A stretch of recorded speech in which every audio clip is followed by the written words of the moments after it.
Tiger II adalah tank berat Jerman pada Perang Dunia Kedua.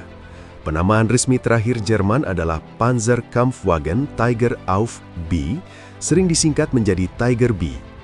Penamaan inventaris persenjataan adalah SDKFZ 182, SDKFZ 267 dan 268 untuk kendaraan komando. Ia juga dikenal secara informal sebagai Königstiger, bahasa Jerman untuk harimau Bengal, secara harfiah Raja Harimau. Tentara sekutu sering menyebutnya Raja Harimau atau Harimau Kerajaan. Tiger II merupakan penerus Tiger I yang menggabungkan lapisan baja tebal Tiger I dengan kemiringan lapisan baja yang digunakan pada tank medium Panther. Tank ini merupakan tank Jerman termahal yang diproduksi pada saat itu. Tank ini memiliki berat hampir 70 ton dan dilindungi oleh lapisan baja setebal 100 hingga 185 mm atau 3,9 hingga 7,3 inci di bagian depan. Tank ini dipersenjatai dengan meriam anti-tank 8,8 cm KWK 43 laras panjang atau 71 kaliber. Sasisnya juga menjadi dasar untuk kendaraan anti-tank Jagdtiger Jagdpanzer tanpa turret. Tank Tiger II dikeluarkan untuk Batalion Tank Berat Angkatan Darat dan Waffen-SS. Tank ini pertama kali digunakan dalam pertempuran oleh Batalion Panzer Berat 503 KA selama invasi sekutu ke Normandia pada 11 Juli 1944. Di front timur, unit pertama yang dilengkapi dengan Tiger II adalah Batalion Panzer Berat 501 KA. Karena bombardir sekutu yang hebat, hanya 492 unit yang diproduksi.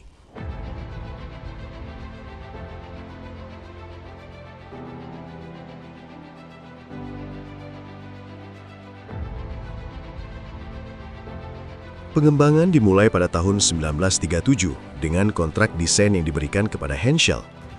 Kontrak desain lainnya menyusul pada tahun 1939, diberikan kepada Porsche. Kedua prototipe menggunakan desain menara yang sama dari Krupp. Perbedaan utama terletak pada lambung, transmisi, suspensi, dan fitur otomotif. Versi Henschel menggunakan desain lambung konvensional dengan lapis baja miring menyerupai tata letak tank Panther. Ia memiliki mesin yang dipasang di belakang dan menggunakan 9 roda jalan baja berdiameter 80 cm yang saling tumpang tindih di setiap sisi dengan pegas internal, dipasang pada batang torsi melintang dengan cara yang sama dengan Tiger I rancangan Henschel asli. Namun, untuk menyederhanakan perawatan, roda hanya saling tumpang tindih tanpa saling bertautan. Sistem roda jalan berbingkai karet Schachtelaufwerk lengkap yang telah digunakan pada hampir semua kendaraan setengah trek Jerman menggunakan desain saling bertautan, yang kemudian diwarisi oleh Tiger I dan Panther. Desain lambung Porsche mencakup menara yang dipasang di belakang dan mesin yang dipasang di tengah. Suspensi sama seperti pada penghancur tank Elephant. Suspensi ini memiliki 6 roda jalan di setiap sisi yang dipasang pada bogi berpasangan yang dilengkapi dengan batang torsi longitudinal pendek yang terintegrasi dengan pasangan roda.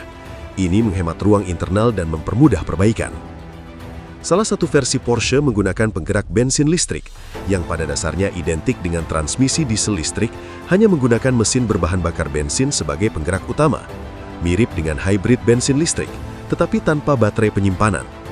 Dua sistem penggerak terpisah secara paralel, satu di setiap sisi tank, masing-masing terdiri dari sistem penggerak hybrid, mesin bensin, generator listrik, motor listrik, sproket penggerak.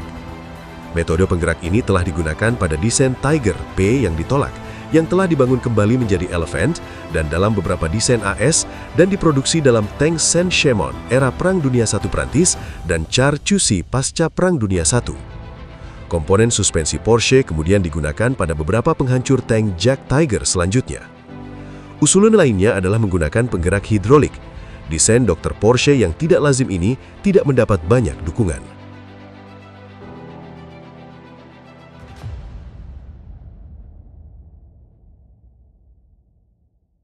Henschel memenangkan kontrak desain dan semua Tiger II diproduksi oleh perusahaan tersebut.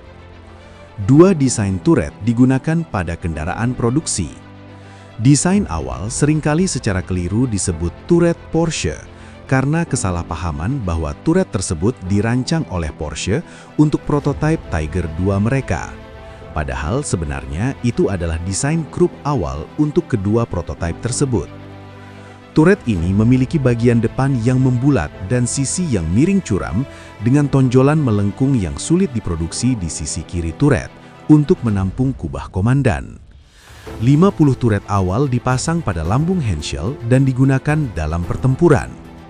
Pada bulan Desember 1943, kubah produksi yang lebih umum yang kadang-kadang secara keliru disebut kubah Henschel disederhanakan dengan permukaan datar yang jauh lebih tebal yang menghilangkan jebakan tembakan yang disebabkan oleh permukaan melengkung dari kubah sebelumnya dan sisi-sisi yang kemiringannya lebih landai yang menghindari kebutuhan untuk tonjolan untuk kubah komandan dan menambahkan ruang tambahan untuk penyimpanan amunisi. Kubah-kubah tersebut dirancang untuk memasang meriam 8,8 cm KWK-43L71. Dikombinasikan dengan alat bidik monokuler Turmzilfenrohr 9D, bahasa Jerman alat bidik teleskopik turret, buatan Leitz yang digunakan oleh hampir semua Tiger II awal, senjata ini sangat akurat dan mematikan. Selama latihan, perkiraan probabilitas mengenai sasaran setinggi 2 meter, 6 kaki 7 inci, dan lebar 2,5 meter, 8 kaki 2 inci pada tembakan pertama adalah 100% pada jarak 1000 meter atau 1100 yard, 95-97% pada jarak 1500 meter atau 1600 yard, dan 85-87% pada jarak 2000 meter atau 2200 yard tergantung pada jenis amunisi. Penetrasi pelat lapis baja yang miring 30 derajat adalah 202 dan 132 mm atau 8,0 dan 5,2 inci pada jarak 100 meter atau 110 yard dan 2000 meter atau 2200 yard masing-masing untuk proyektil Panzer Granate 3943 atau PZGR, peluru penembus lapis baja, dan 238 dan 153 mm atau 9,0 dan 6,0 inci pada jarak yang sama untuk proyektil PZGR 40/43. Peluru berdaya ledak tinggi Spring Granate 43 atau SGR untuk target lunak atau peluru Hall Granate atau Hall Geschoss 39 atau HLGR atau hit atau hulu ledak anti-tank yang memiliki penetrasi 90 mm atau 3,5 inci pada jarak berapapun dapat digunakan sebagai amunisi duifungsi terhadap target lunak atau berlapis. Varian komando Tiger II diberi nama Panzerbefehlswagen Tiger Aus VB. Kendaraan ini memiliki dua versi, SDKFZ 267 dan SDKFZ 268. Kedua versi ini memiliki kapasitas amunisi yang berkurang, hanya 63 butir meriam 8,8 cm untuk memberi ruang untuk radio dan peralatan tambahan.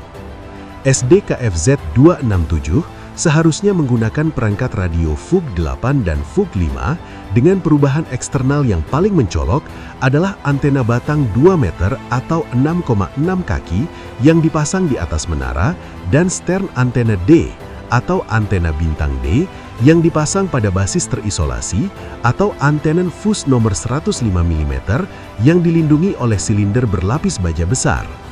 Peralatan ini terletak di dek belakang pada posisi yang pada awalnya digunakan untuk peralatan penyeberangan air. SDKFZ 268 menggunakan radio Fug 7 dan Fug 5 dengan antena batang 2 meter yang dipasang di atas menara dan antena batang 1,4 meter yang dipasang di dek belakang.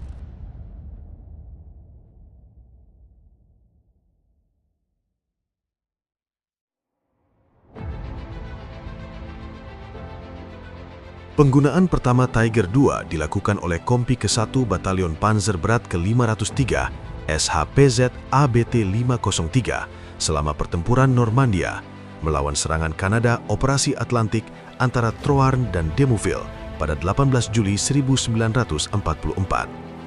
Dua tank hilang dalam pertempuran, sementara tank Komandan Kompi terjebak secara permanen setelah jatuh ke dalam kawah bom yang dibuat selama Operasi Goodwood. Di front timur, tank Dini pertama kali digunakan pada tanggal 12 Agustus 1944 oleh Batalion Panzer Berat ke-501 SHPZ ABT 501 yang melawan serangan Lvov Sandomierski. Mereka menyerang jembatan Soviet di atas Sungai Vistula dekat Baranov, Sandomierski. Di jalan menuju Oglendorf, 3 tank Tiger II dihancurkan dalam penyergapan oleh beberapa tank T-34-85 karena tank-tank Jerman ini mengalami ledakan amunisi yang menyebabkan banyak korban jiwa di antara awaknya. Peluru meriam utama tidak lagi diizinkan untuk disimpan di dalam turret, sehingga kapasitasnya dikurangi menjadi 68. Hingga 14 Tiger II dari Regimen ke-501 dihancurkan atau ditangkap di daerah tersebut antara 11 dan 14 Agustus karena penyergapan dan serangan sayap oleh tank T-34-85 dan IS-2 serta meriam serbu ISU-122 di medan berpasir yang tidak menguntungkan. Penangkapan 3 Tiger II operasional memungkinkan Soviet untuk melakukan uji coba di Kubinka dan mengevaluasi kekuatan dan kelemahannya.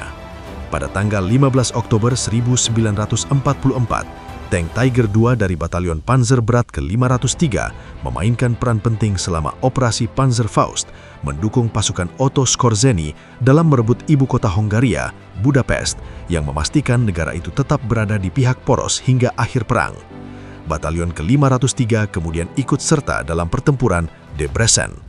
Batalion ke-503 tetap berada di medan operasi Hongaria selama 166 hari, di mana mereka berhasil menghancurkan setidaknya 121 tank Soviet, 244 senjata anti-tank dan artileri, 5 pesawat, dan sebuah kereta api. Hal ini diimbangi dengan kehilangan 25 tank Tiger II, 10 dihancurkan oleh pasukan Soviet dan dibakar, 2 dikirim kembali ke Wina untuk perbaikan di pabrik, sementara 13 diledakkan oleh awaknya karena berbagai alasan, biasanya untuk mencegahnya jatuh ke tangan musuh.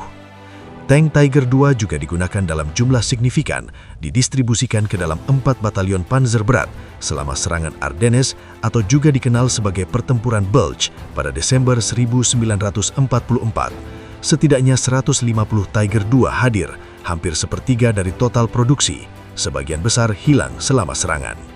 Beberapa Tiger II juga hadir selama serangan Vistula Oder Soviet dan serangan Prusia Timur Januari 1945, serta serangan Danau Balaton Jerman di Hongaria pada Maret 1945, pertempuran dataran tinggi Selo April 1945, dan pertempuran Berlin di akhir perang. Batalion Panzer Berat SS ke-103, SHPZ ABT 103, mengklaim sekitar 500 korban mati pada periode Januari hingga April 1945 di front timur dengan kehilangan 45 Tiger II, sebagian besar ditinggalkan dan dihancurkan oleh awaknya sendiri setelah kerusakan mekanis atau karena kekurangan bahan bakar.